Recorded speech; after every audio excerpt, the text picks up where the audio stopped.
दोस्तों, कहते हैं कि इंसान अपनी किस्मत से भाग सकता है, अपने अतीत से भाग सकता है, लेकिन उस एक पल से नहीं भाग सकता जो ऊपर वाले ने उसकी जिंदगी का हिसाब करने के लिए चुना होता है।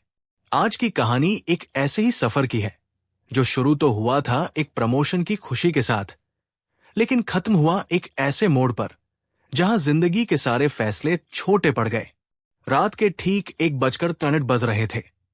बाहर मूसलाधार बारिश हो रही थी, जैसे आसमान आज अपना सारा दर्द जमीन पर उंडेल देना चाहता हो। वैशाली एक्सप्रेस पूरी रफ्तार से गोरखपुर से दिल्ली की तरफ दौड़ रही थी।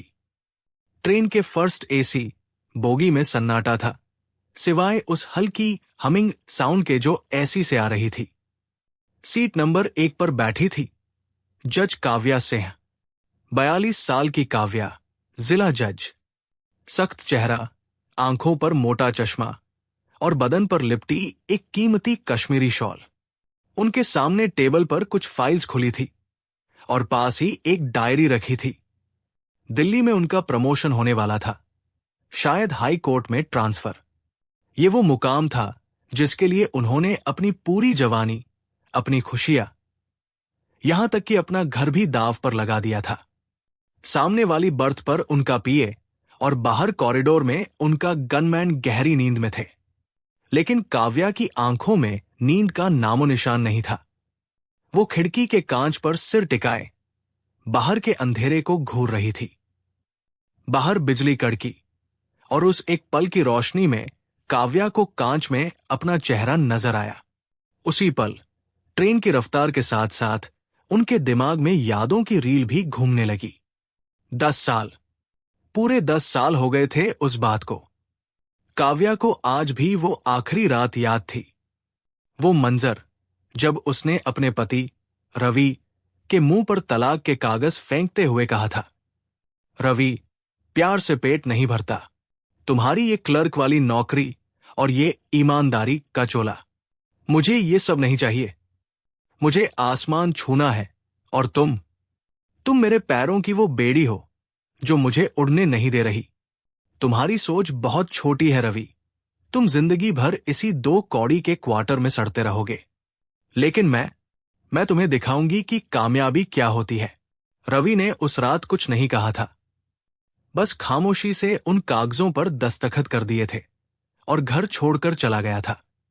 न कोई झगड़ा, न कोई सवाल, बस एक अजीब सी शांति थी उसकी आंखों में जो आज भी काव्या को कभी कभी डरा देती थी।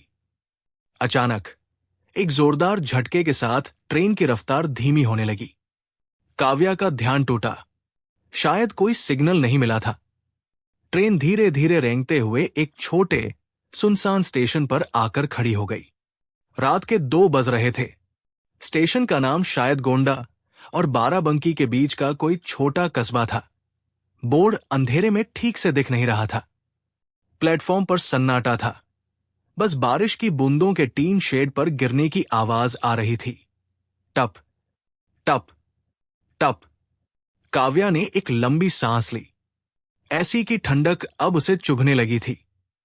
उसे अचानक एक तलब महसूस हुई, वही तलब जो उसे अक्सर रवि की याद दिलाती थी।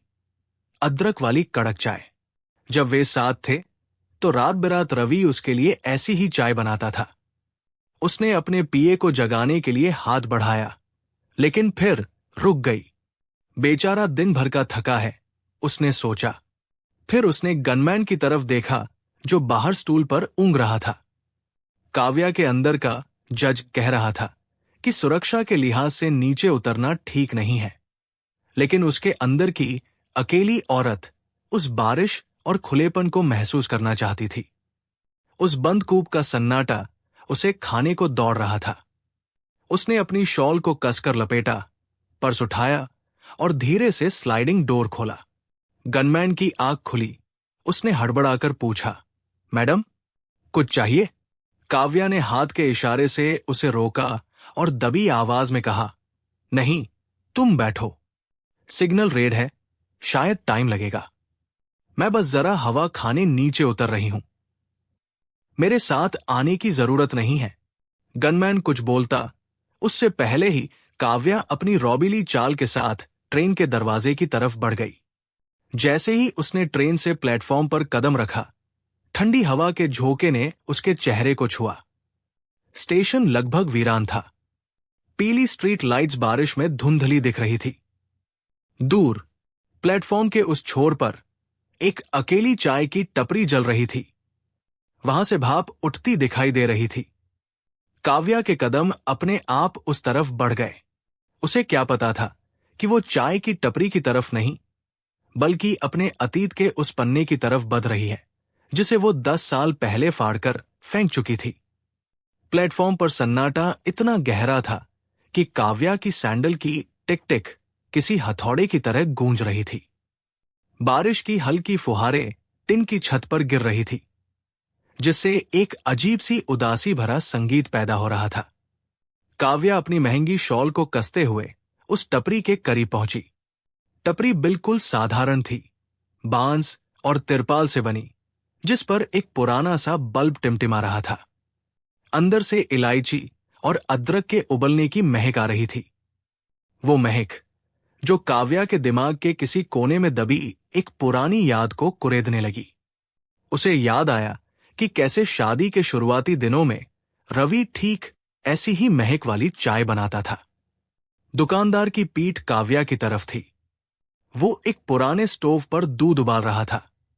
उसके कपड़े बेहद साधारण थे, एक धुला हुआ कुर्ता और कंधे पर पड़ा एक मैला सा गमछा। काव्या ने अपना गला साफ किया और अपनी उसी सख्त जज वाली आवाज में कहा, भैया एक चाय देना, अदरक ज्यादा डालना। दुकानदार ने बिना पलटे ही सिर हिलाया और अपने काम में लगा रहा। काव्या वही खड़ी होकर टपरी के अंदर रखे सामान को देखने लगी। बिस्कुट के कुछ पैकेट, बीड़ी के बंडल और कोने में जलती हुई अगरबत्ती। सब कुछ कितना सस्ता, कितना मामूली था।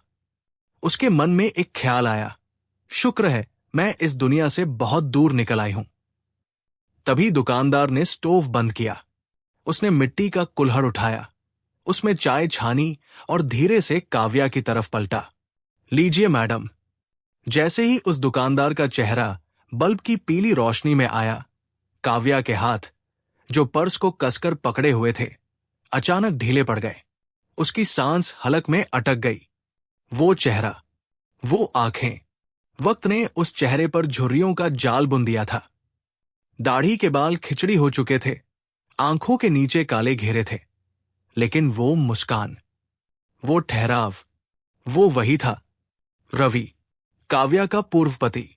वो इंसान जिसे 10 साल पहले उसने ये कहकर छोड़ दिया था कि उसकी औकात काव्या के सपनों के साथ चलने की नहीं है। काव्या के दिमाग में एक साथ हजारों धमाके हुए। उसे लगा जैसे वो कोई सपना देख रही है। रवि यहां, इस हालत में? एक पल के लिए काव्या का दिल जोर से धड़का, लेकिन अगले ही पल उसके चेहरे पर एक अजीब सा संतोष आ गया। ये इंसानी फितरत थी। अपने पूर्व साथी को बर्बाद होते देख कहीं न कहीं काव्या के अहंकार को ठंडक मिली। उसने मन ही मन सोचा, मेरा फैसला सही था।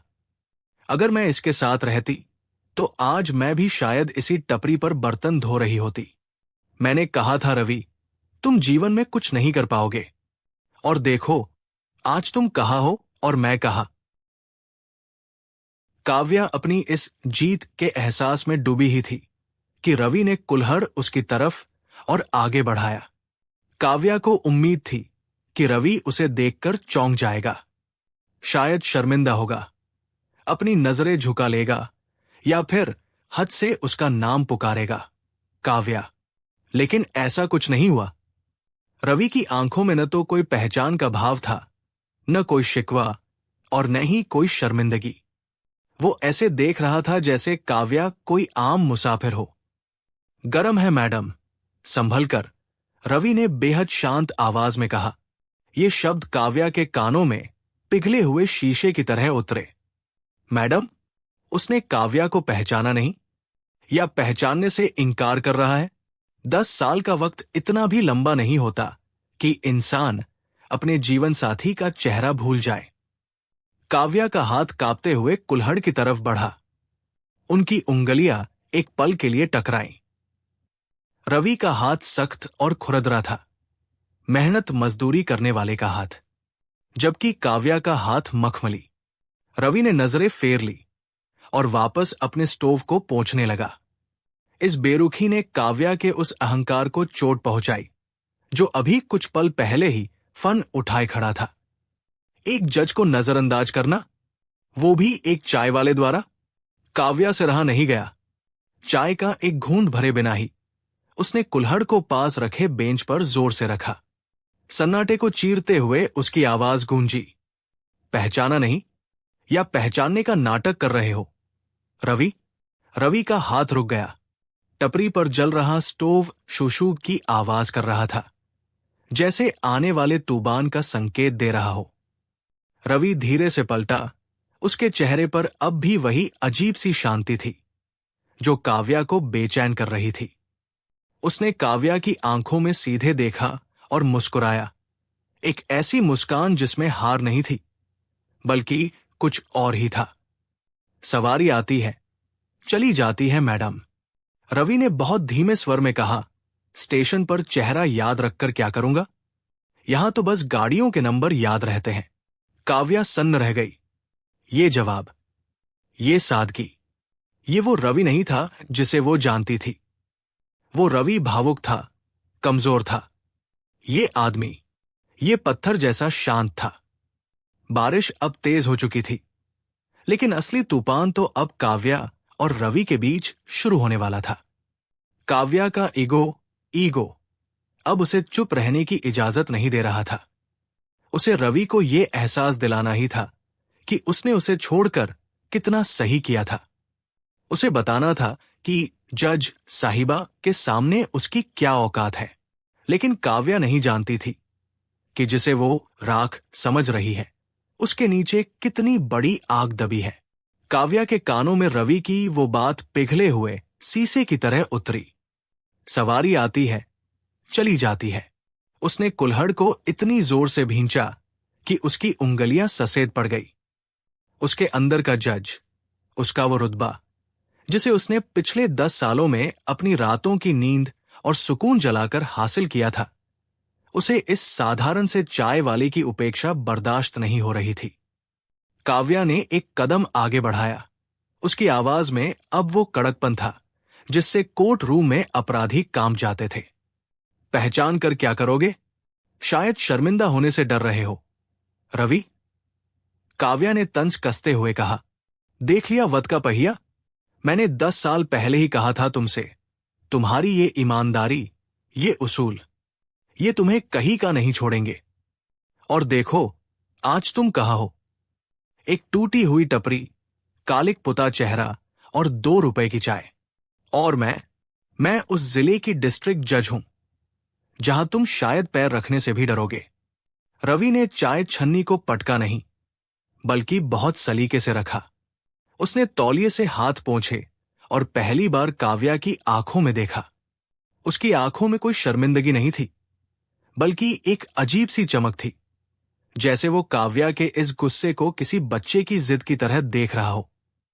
तभी काव्या के दिमाग में वो मंजर कौंध गया जो 10 साल पहले घटा था। वो एक छोटी सी सरकारी क्वार्टर की रात थी। काव्या सूटकेस पैक कर रही थी और रवि दरवाजे पर खड़ा उसे रोकने की कोशिश कर रहा था। काव्या, मत जाओ, हम मैनेज कर लेंगे। मेरी तनख्वाह कम है, लेकिन हम खुश रह सकते हैं। रवि गिड़गिड़ा रहा था, लेकिन काव्या की आंखों में महत्वाकांक्षा का नशा था। उसने रवि का हाथ झटक दिया था। खुश? इस गरीबी में? रवि, तुम एक क्लर्क हो और पूरी जिंदगी क्लर्क ही रहोगे। तुम्हारी ये ईमानदारी मुझे घुटने पर मजबूर कर रही है। मुझे आसमान छूना है और तुम मेरे पैरों की बेड़ियां बन गए हो। You are a loser, Ravi, और मैं एक हारे हुए इंसान के साथ अपनी जिंदगी बर्बाद नहीं कर सकती। दरवाजा बंद हुआ था और उस रात उस बंद दरवाजे के पीछे रवि कितना रोया था, ये काव्या ने कभी मुड़कर नहीं देखा। बारिश की एक तेज बौछार ने काव्या को यादों से बाहर खींचा। वो अभी भी उसी टपरी पर खड़ी थी। रवि ने एक और कुल्हड़ में चाय भरी और काव्या की तरफ बढ़ाई, जैसे उसकी कड़वी बातों का उस पर कोई असर ही न हुआ हो। मैडम, चाय ठंडी हो रही है, रवि ने सहजता से कहा। काव्या का पारा 7वें आसमान पर चढ़ गया। उसकी उपेक्षा, इतना अहंकार। रख लो अपनी चाय, काव्या चिल्लाई। तुम्हें लगता है मैं यहां चाय पीने आई हूं? मैं बस ये देखने आई थी कि मेरा फैसला कितना सही था। अगर उस दिन तुम मेरी बात मान लेते, थोड़ा व्यावहारिक हो जाते, तो आज मेरे सरकारी बंगले में माली का काम कर रहे होते। कम से कम इज्जत की रोटी तो खाते। यहां इस स्टेशन पर आधी रात को चाय बेचते हुए तुम्हें अपनी जिंदगी पर तरस नहीं आता? माहौल एकदम शांत हो गया। सिर्फ बारिश की टिप टिप और दूर खड़ी ट्रेन के इंजन की आवाज आ रही थी। रवि मुस्कुराया। वो मुस्कान काव्या को अंदर तक चुभ गई। जज साहिबा। रवि ने पहली बार उसे उसके पद से संबोधित किया, लेकिन आवाज में इज्जत से ज्यादा एक ठहराव था। फैसला तो कोर्ट में होता है, स्टेशन पर तो सिर्फ सफर तय होता है। आप अपनी मंजिल पर हैं, मैं अपनी। रही बात इज्जत की, तो वो बंगले और कुर्सी से नहीं, नींद से तौली जाती है। मुझे रात को नींद बहुत अच्छी आती है। काव्या कुछ और कहने ही वाली थी। उसका अहंकार उसे एक और तीखा जवाब देने के लिए उकसा रहा था कि तभी स्टेशन के बाहर एक जीप के रुकने की आवाज आई। सायरन की नीली लाल बत्ती बारिश में चमकने लगी। भारी बूटों की आवाज नजदीक आने लगी। काव्या ने पलटकर देखा। एक पुलिस इंस्पेक्टर अपनी वर्दी में तना हुआ तेज कदमों से टपरी की तरफ आ रहा था। उसके कंधे पर 3 सितारे चमक रहे थे। काव्या के चेहरे पर एक विजयी मुस्कान आ गई। उसने सोचा, जरूर गनमैन ने पुलिस को इन्फॉर्म कर दिया होगा कि जज साहिबा नीचे उतरी है। अब ये इंस्पेक्टर मुझे सैल्यूट करेगा और रवि देखेगा कि मेरा रुतबा क्या है। काव्या ने अपनी साड़ी ठीक की, रीत सीधी की और इंस्पेक्टर की तरफ देखने लगी।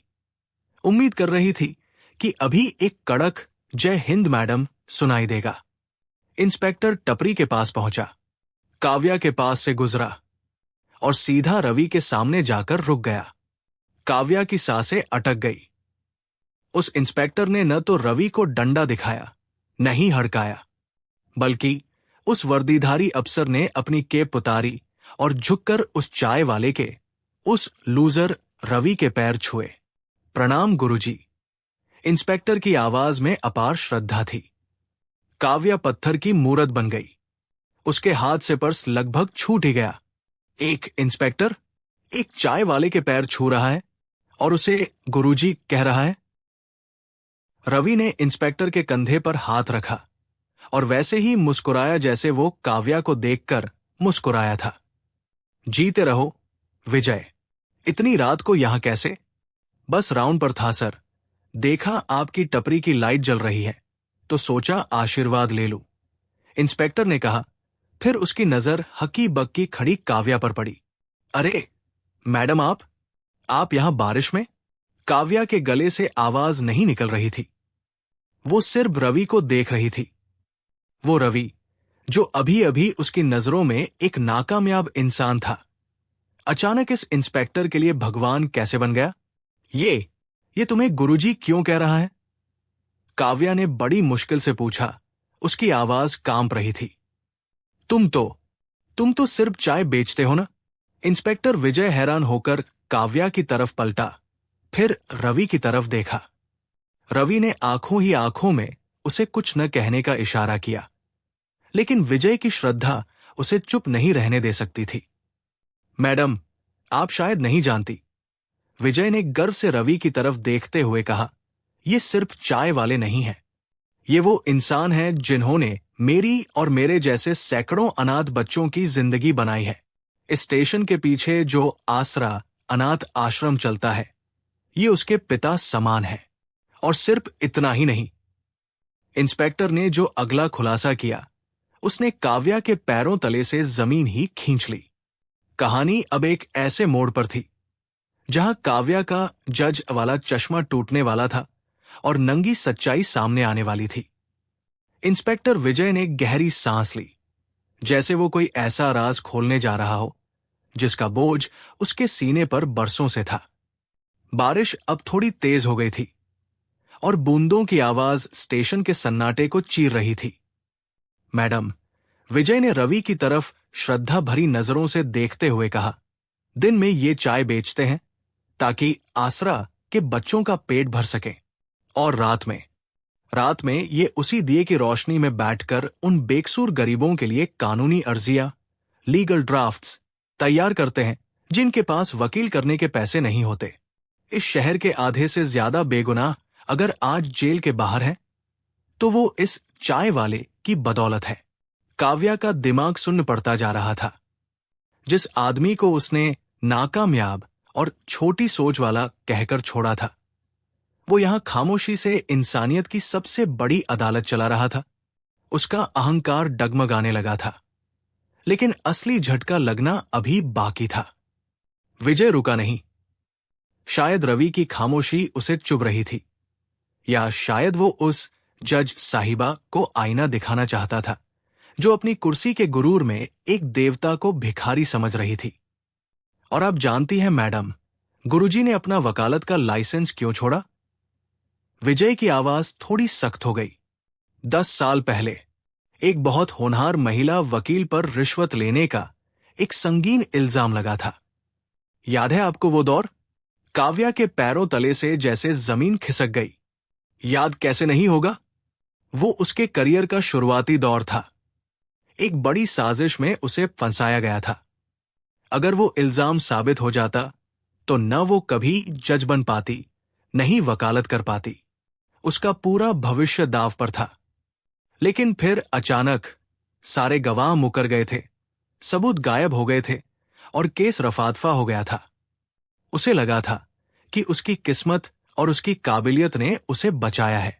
विजय ने काव्या के चेहरे का रंग उड़ते हुए देख लिया। उसने अपनी बात पूरी की। उस महिला वकील को बचाने के लिए इस आदमी ने अपनी पुश्तैनी जमीन बेच दी थी। वो सारा पैसा उस साजिश को दबाने और असली गुनहगारों का मुंह बंद करने में लगा दिया। और इतना ही नहीं, उस केस की फाइल में जो आखिरी गड़बड़ी थी, उसका इल्जाम इन्होंने अपने सर ले लिया ताकि उस महिला वकील के दामन पर एक भी दाग न लगे। काव्या को लगा जैसे किसी ने उसके गाल पर जोरदार तमाचा मारा हो। बारिश की बूंदें अब उसे अपने आंसुओं जैसी लग रही थी। वो कांपते हुए होठों से बुदबुदाई, क्या? जी हां मैडम। विजय ने सर झुका लिया। वो महिला वकील आप थी। गुरुजी ने अपना सब कुछ खो दिया, अपना पैसा, अपना सम्मान, अपना लाइसेंस, सिर्फ इसलिए ताकि काव्या नाम की वो वकील एक दिन जज साहिबा बन सके। काव्या की नजरें झटके से रवि की तरफ घूमी। रवि अब भी स्टोव की आंच ठीक कर रहा था, जैसे उसे इन बातों से कोई फर्क ही न पड़ता हो। उसके चेहरे पर न कोई पछतावा था, न कोई एहसान जताने का भाव, बस एक गहरा ठहराव था। काव्या का पूरा अतीत उसकी आंखों के सामने नाचने लगा। वो ताने, वो कड़वी बातें जो उसने रवि से कही थी, तुम मेरे लायक नहीं हो, तुम मुझे नीचे खींच रहे हो। आज उसे समझ आ रहा था कि वो जिसे नीचे खींचना समझ रही थी, असल में वो उसे अपने कंधों पर उठाकर ऊपर चढ़ा रहा था। उसने आज तक अपनी हर कामयाबी का सेहरा अपनी मेहनत के सर बांधा था, लेकिन आज इस सुनसान स्टेशन की पीली रोशनी में उसे दिखाई दे रहा था कि उसकी न्याय की कुर्सी असल में रवि की कुर्बानी की ईंटों पर रखी हुई है। तभी स्टेशन की घंटी बजी। ट्रिंग ट्रिंग ट्रिंग। सिग्नल ग्रीन हो चुका था। ट्रेन का गार्ड सीटी बजा रहा था। साहब, ट्रेन चलने वाली है। गनमैन ने दूर से आवाज लगाई, लेकिन काव्या हिल नहीं पा रही थी। उसके अंदर का जज, उसका रुतबा, उसका घमंड, सब इस चाय की टपरी के आगे चकनाचूर हो चुके थे। वो रवि से कुछ कहना चाहती थी, चीखना चाहती थी, माफी मांगना चाहती थी, पर शब्द गले में ही अटक कर रह गए। रवि ने अब जाकर सर उठाया। उसकी आंखों में वो पुरानी नमी थी। उसने विजय के कंधे पर हाथ रखा और धीरे से कहा, जाओ विजय, ड्यूटी का वक्त हो गया है। और मैडम, रवि ने काव्या की तरफ देखा, आपकी ट्रेन छूट रही है। फैसला सुनाने का वक्त कोर्ट में आएगा। अभी तो सिर्फ सफर बाकी है। काव्या का दिल कर रहा था कि वो वही गिर पड़े और रवि के पैर पकड़ ले, लेकिन ट्रेन का हॉर्न जोर से बजा और पहिए घूमने लगे। एक अदृश्य डोर उसे ट्रेन की तरफ खींच रही थी और एक अदृश्य बोझ उसे वहीं रुके रहने के लिए बोल रही हो। गनमैन ने दौड़कर काव्या का हाथ पकड़ा और उसे लगभग खींचते हुए चलती ट्रेन की बोगी की तरफ ले गया। काव्या का शरीर तो ट्रेन की तरफ जा रहा था, लेकिन उसकी रूह उसी गीली प्लेटफॉर्म पर उस चाय की टपरी के पास खड़ी थी। जैसे ही वो ट्रेन के दरवाजे पर खड़ी हुई, उसने देखा कि रवि ने अपनी जेब से एक पुरानी भूरे रंग की छोटी सी डायरी निकाली और दौड़ते हुए बोगी के पास आया। ट्रेन रफ्तार पकड़ चुकी थी। रवि ने वो डायरी काव्या के हाथ में थमा दी। उसने कुछ नहीं कहा, न अलविदा, न अपना ख्याल रखना, न कोई शिकायत। बस उसकी आंखों में एक अजीब सा सुकून था, जैसे किसी अमानत को उसके सही हकदार तक पहुंचा दिया हो। काव्या ने दरवाजे के हैंडल को कसकर पकड़ रखा था। हवा के तेज झोंके उसके बालों को उड़ा रहे थे और बारिश की बूंदें उसके गालों पर आंसुओं के साथ मिल रही थी। वो तब तक पीछे देखती रही जब तक कि स्टेशन की वो पीली रोशनी और रवि का धुंधला सा साया अंधेरे में सायब नहीं हो गया। ट्रेन अब पूरी रफ्तार में थी। गनमैन ने धीरे से कहा, मैडम, अंदर चलिए, ठंड लग जाएगी। काव्या किसी जिंदा लाश की तरह अपने कूप में वापस आई। वही आलीशान सीट, वही एसी की ठंडक, लेकिन अब ये सब उसे काटने को दौड़ रहा था। उसने कांपते हाथों से वो डायरी खोली। डायरी के पन्ने पीले पड़ चुके थे। पहले पन्ने पर एक अखबार की कटिंग चिपकी थी। 10 साल पुरानी सबर, युवा वकील काव्या बनी जिला जज। उसके बाद हर पन्ने पर काव्या की हर कामयाबी, हर प्रमोशन, हर बड़े फैसले की अखबार की कटिंग सलीके से लगाई गई थी। रवि भले ही उससे दूर था, लेकिन वो हर पल उसके साथ जी रहा था। डायरी के आखिरी पन्ने पर रवि की लिखावट थी। स्याही थोड़ी फीकी पड़ गई थी। शायद वो भी कभी रोया होगा उसे लिखते वक्त। काव्या ने पढ़ना शुरू किया और हर शब्द के साथ उसका दिल टूटता जा रहा था। उसमें लिखा था, काव्या, मुझे पता था कि अगर मैं उस दिन तुम्हें सच बताता तो तुम अपना करियर छोड़ देती, पर मुझे नहीं छोड़ती। लेकिन तुम्हें उड़ना था और मैं तुम्हारे पैरों की बेड़ी नहीं बनना चाहता था। एक जज को कभी भी संदेह के घेरे में नहीं होना चाहिए, इसलिए मैंने वो दाग अपने दामन पर ले लिया। तुम्हारी कुर्सी की चमक में मेरी चाय की टपरी का धुआं कहीं खो गया और यही मैं चाहता था। मेरी जीत इसी में है कि तुम जीती हुई हो। खुश रहो, जज साहिबा। काव्या के मुंह से एक चीख निकल गई। वो डायरी को सीने से लगाकर फूट फूट कर रो पड़ी। उसकी सिसकियों की आवाज ट्रेन के शोर में दब गई। उसे आज अपनी वो बात याद आ रही थी जो उसने 10 साल पहले कही थी, तुम जीवन में कभी कुछ बड़ा नहीं कर पाओगे। आज उसे समझ आ रहा था कि बड़ा वो नहीं जो ऊंचे ओहदे पर बैठा है, बल्कि बड़ा वो है जिसने उस ओहदे के लिए अपना सब कुछ कुर्बान कर दिया। रवि ने बिना किसी गवाह, बिना किसी दलील के अपनी पूरी जिंदगी काव्या के नाम वसीयत कर दी थी। काव्या ने खिड़की से बाहर देखा। बाहर सिर्फ गहरा काला अंधेरा था, बिल्कुल वैसा ही अंधेरा जैसा अब उसके जीवन में था। वो जीत गई थी। दुनिया की नजरों में वो एक सफल जज थी, लेकिन अपनी नजरों में वो आज हार गई थी। एक ऐसी हार जिसे कोई प्रमोशन, कोई मेडल कभी नहीं भर सकता था। उसने अपनी आंखों को पोंछा, शीशे में अपना चेहरा देखा। उस चेहरे पर अब वो रुतबा नहीं, सिर्फ पछतावा था। ट्रेन अपनी मंजिल दिल्ली की तरफ बढ़ रही थी, लेकिन काव्या जानती थी कि उसका असली घर तो उस छोटे से स्टेशन पर पीछे छूट गया है। दोस्तों, अक्सर हम कामयाबी की दौड़ में इतने अंधे हो जाते हैं कि हमें दिखाई ही नहीं देता कि हमारी सीधियां किन अपनों के कंधों पर टिकी है। काव्या को न्याय करने का हक तो मिला, लेकिन उस न्याय की कीमत रवि ने अपनी जिंदगी देकर चुकाई। अदालत में सबूत देखे जाते हैं, लेकिन रिश्तों में सिर्फ महसूस किया जाता है। काश काव्या ने फैसला सुनाने से पहले एक बार उस चाय वाले की आंखों में देख लिया होता।